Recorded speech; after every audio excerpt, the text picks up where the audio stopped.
নমস্কার, M Taylor চ্যানেলে সকল বন্ধুদের স্বাগত। আজকে আমি এই ডিজাইনটি তৈরি করে দেখাবো। তো কিভাবে তৈরি করব সেটাই আমি দেখাবো।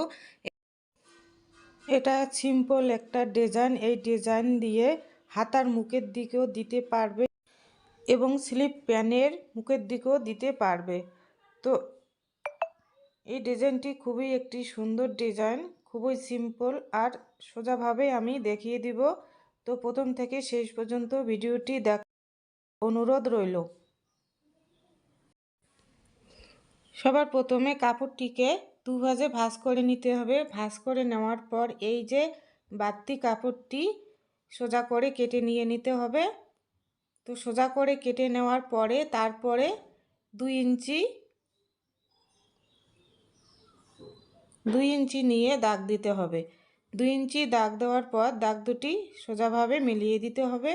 মিলিয়ে দেওয়ার পর এবার এই যে বন্ধ সাইড থেকে আমার 1 ইঞ্চি নিতে হবে আর তারপর থেকে আমার 2 ইঞ্চির পর একটি করে দাগ দিতে হবে।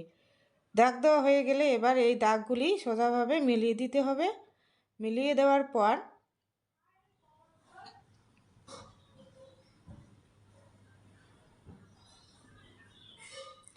তারপরে এবার দাগ অনুযায়ী কেটে নিতে হবে।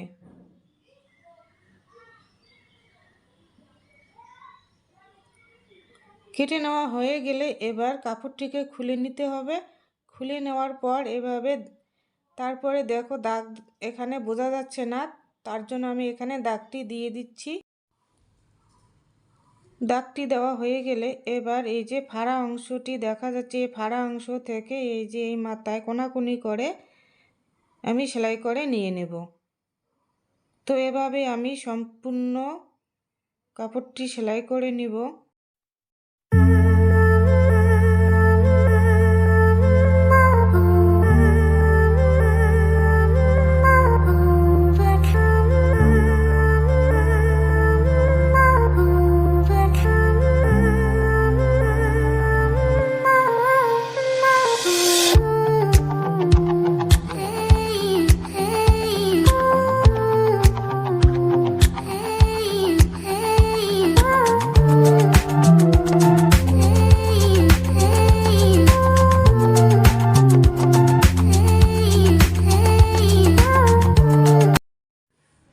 এভাবে সেলাই করা হয়ে গেলে তারপরে এখানে একটি ফিতা কেটে নিয়েছি। ফিতাটির চওড়া হচ্ছে 1.5 ইঞ্চি আর লম্বা মাপ মতো।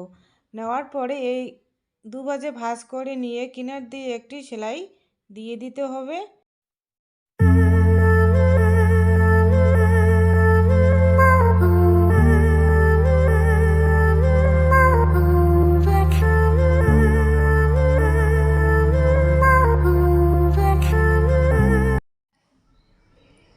সেলাই দেওয়া হয়ে গেলে এবার ফিতাটিকে আমি যে কোনো কাঠির সাহায্যে সোজা করে নিয়ে নেব।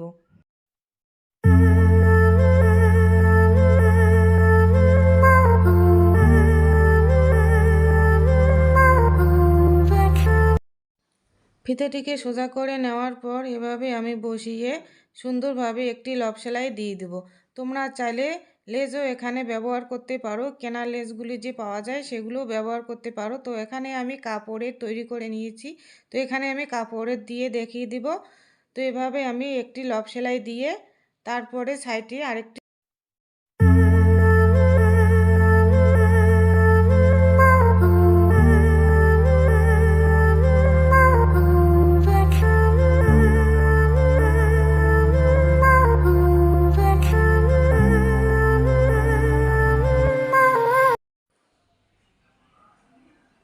সাইডে আরেকটি লব সেলাই দিয়ে দিতে হবে। দেওয়া হয়ে গেলে আমার সেলাইটি কমপ্লিট হয়ে গেল। তো বন্ধুরা, এভাবে তোমরাও বাড়িতে প্র্যাকটিস করবে আর অসুবিধা হলে কমেন্ট করে জানাবে। ভালো লাগলে লাইক, শেয়ার আর চ্যানেলটিকে সাবস্ক্রাইব করে দিয়ে আমার পাশে থাকবে। ভালো থাকবে, সুস্থ থাকবে। দেখা হবে পরের ভিডিওতে।